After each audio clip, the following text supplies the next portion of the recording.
మా ఇంటి నుంచి రోడ్డు మీదకి వచ్చేదానికి మెట్లు కట్టాలా? దానికి ఎందుకు మెట్లు కట్టేది? ఏదో పనులు చేయండి, రోడ్డు మీదకి వచ్చేస్తారు. జోక్ చేసిన. సర్లే, మెట్లు కట్టేదానికి ఎంత అవుతుందా? టైమా? కాదు, డబ్బులు. అది ఇప్పుడు అంటే చెప్పడం మారుతుందా? ఇంటి దగ్గరకు వచ్చి డిస్టెన్స్ ఎంత ఉందో చూసుకుందా చెప్పడం మారుతుంది. సరే, మా ఇంటికి పోదాం రండి. పదండి. ఇదే బా మా ఇల్లా. ఇక్కడ నుంచి ఏటవాలుగా ఇక్కడ దాకా కట్టాలనా? రోడ్డు నుండి ప్రయాణాలు చేసేదానికి, కట్టడాలు కట్టుకునేదానికి కాదు. ఇక్కడ దాకా కడితే వెహికల్స్ పోయేదానికి కష్టమైపోతుందా? కష్టమైతే నీకెందుకో చెప్పు, నేతం కట్టు.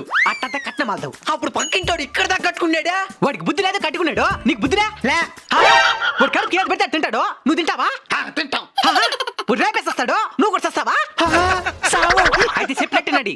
రోడ్డుకి ఇబ్బంది లేకుండా ఈ ఎడ్జికి కట్టుకోండి. అప్పుడు ఎంత పెద్ద బండి వచ్చినా ఈజీగా వెళ్ళిపోగలుగుతుంది, అందరికి మంచిది. పక్కింటోడు అక్కడ దాకా కట్టినప్పుడు ప్రశ్నించకుండా మీరు కూడా అదే తప్పు చేస్తానంటున్నారా? సారీ మేస్త్రి గారు, రోడ్డుకి ఇబ్బంది లేకుండా కట్టండి. ఇప్పుడు అందరికి నచ్చినారు.